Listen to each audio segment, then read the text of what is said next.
This is Health Matters, Insights from WCH Medical Experts. Thanks so much for joining us.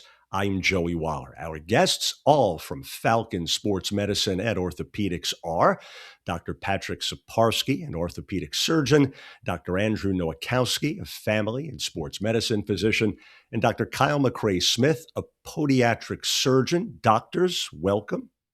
Thank you. Hey, thanks for having us. So we've got 3/5 of a basketball starting five. Do you think we can track down two others off the street so we can play? We're working on it. We need some tall guys here. Yeah. Yeah. Okay. We got muscle, but we don't have any height. We got muscle, but that's not it. All right. Muscle, yes. Athleticism, pretty good. Questionable. But we need some height. Okay. You know what they say? You can't teach height, even for those of you in sports medicine, right? That's right. Correct. So first, you've all, of course, worked with high-level athletic programs throughout your career. What first brought you to the community and to Falcon Sports Medicine and Orthopedics in the first place? Let's start with you, Dr. Siparsky.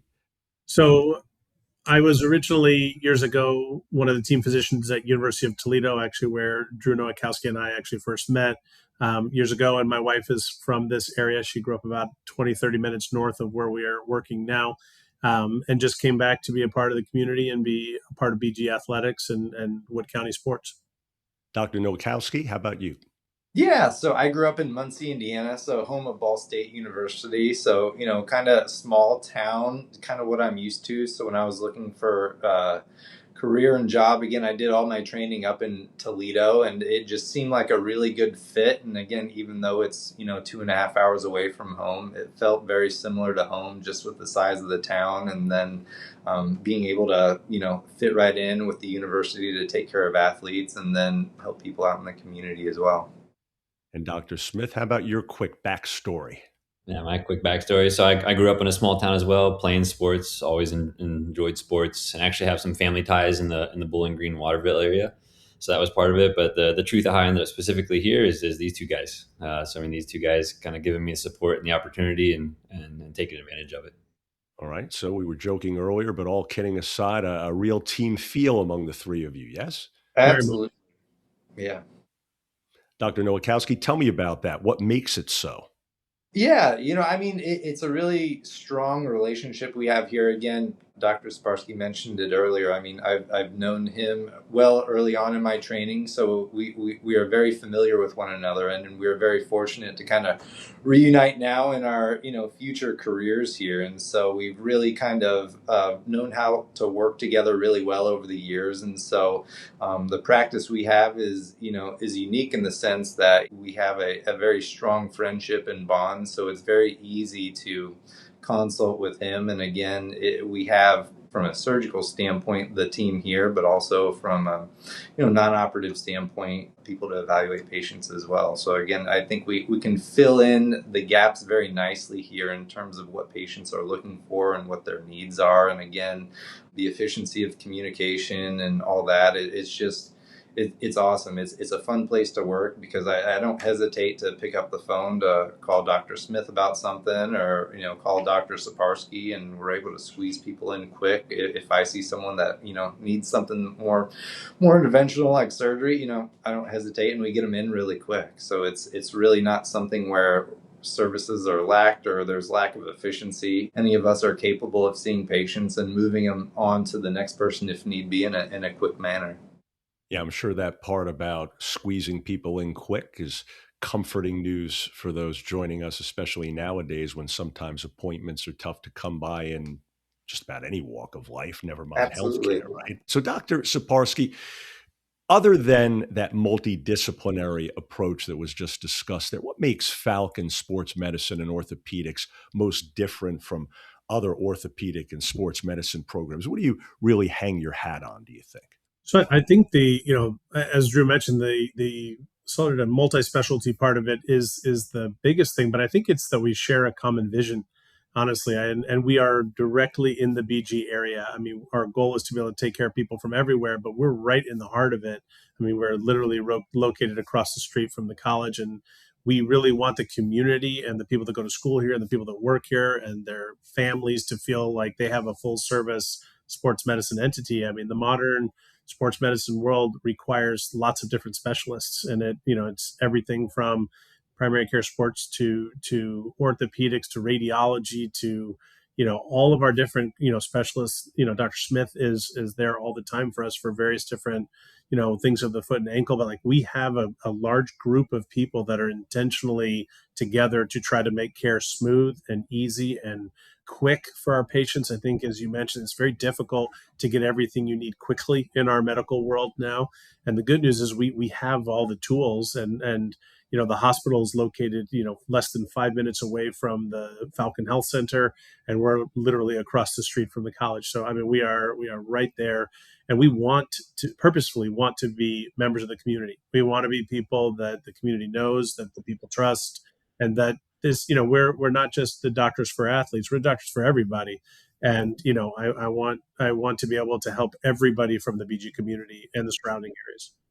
And speaking of serving everyone, you led me beautifully into my next question. Dr. Nowakowski, what are some of the most common sports injuries and orthopedic issues you're seeing right now? And we're talking not just about athletes, but in any active adults as well. Absolutely. Yeah. A lot of injuries we see, it can range from a lot of overuse related injuries. So people who, are doing a lot of running and developing a lot of knee or ankle issues, so we deal with injuries that kind of accumulated and progressed on themselves over time, but at the same time, for those injuries that acutely happen where you feel a pop in your knee or roll your ankle too much, all common things that we see. And again, it's for all walks of life. I think the big thing that we like to let people know is that we're not just here to serve the athletes at Bowling Green State University, but for anyone who gets injured, whether it's a weekend warrior or someone in high school or junior high or elementary, we're fully capable of treating everyone, no matter kind of what age you are or what activity you're engaged in. So I think we definitely have the ability to assess all that here. Dr. Smith, how about the way in which you and yours here decide when someone may benefit from physical therapy and other conservative treatment options versus having surgery? Is there a general rule of thumb there that you think you apply to most cases? I think the general rule of thumb would be that Dr. Nowakowski is largely advanced in that realm of conservative care. So just to kind of echo what these guys were saying, I don't think you can underestimate the multidisciplinary aspect of the practice. So to have a patient in front of you and be able to walk down the hallway and talk to him or call him and almost have an immediate consultation, that's pretty rare in today's medical world. I mean, most doctors are just like anybody else. We're too busy to pick up the phone, and we're all distracted by all the busyness we have in our life. So I think to have these guys at our disposal is great. But generally speaking, we do rely heavily on Dr. Nowakowski and the dynamics of this practice to kind of guide when conservative care has been exhausted.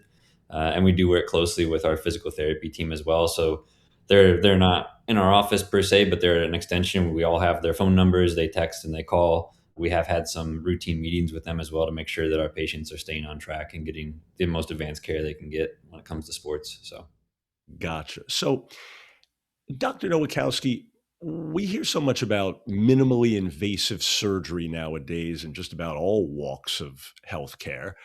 What does that actually mean these days in your practice in terms of recovery, pain, and getting back to normal activities for patients? Yeah, I think from a conservative standpoint, there's a lot you can offer. Again, part of my practice specializes in ultrasound guided therapies, whether that be diagnostically looking at soft tissue structures under an ultrasound to get a quick assessment to see if there's significant injury to a muscle, a ligament, or tendon. So I kind of label it as a mini MRI machine. So instead of kind of waiting a few weeks to be able to get feedback or results on kind of the extent of an injury, we can get a pretty quick look at things and give a pretty good detailed explanation to patients in terms of what to expect recovery-wise, but also diagnosing kind of what they likely have going on. And to that point as well, from a procedure standpoint, we do a lot of ultrasound guided procedures and injections.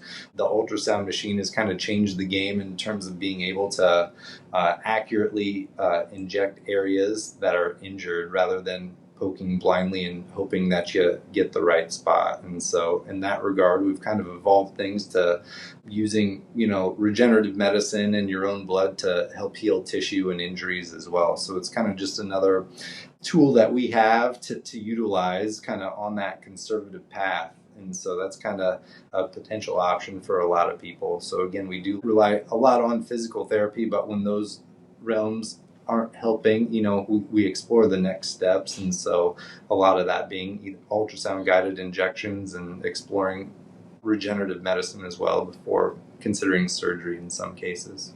Yeah, and as surgeons, I think, I'll probably be able to speak for both Dr. Smith and myself, that our goal is not to need to do surgery on everybody. Our goal is to try to give people the least invasive but most effective treatment. And I will say that in my years in the sports world, the use of ultrasound guided injections has like vastly improved our ability to take care of patients, oftentimes non-surgically. And even if things ultimately end up being surgical, they don't necessarily have to be surgical immediately. And it's just given us a whole new avenue by which to take care of people in conjunction with all of our additional services like therapy and whatnot. But really, the ultrasound has changed our ability to take care of people and to offer additional treatments that weren't there years ago. And it's hard for me to even imagine not having Dr. Nowakowski's capacity to be able to do those injections, because we'd be doing a lot more surgery, unfortunately, than we probably need to if it weren't for that. From our standpoint, speaking for probably Siparsky and I, so minimally invasive surgical options, arthroscopic procedures largely that we both do. So Dr. Siparsky in the shoulder and the knee, and me in the ankle. And just broadly speaking, I mean, that allows for a lot of percutaneous or very small incisions. And in my world, probably half the recovery time is like a standard open procedure. So that's a scopes. There's been advancement in scopes, but also ultrasound. So the tools that we can use to keep things minimally invasive. Amazing stuff, right? These days that you guys get to use. Yes? Absolutely. Yeah. Even amazing to you at times, I would imagine. Yeah. It's ever evolving. The technology is never always changing.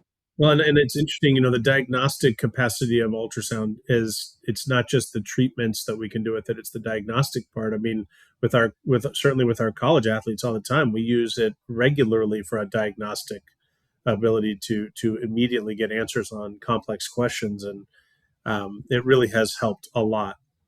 And it's the best part is it's quick. We don't have to wait forever to get a result. We get it right there and then.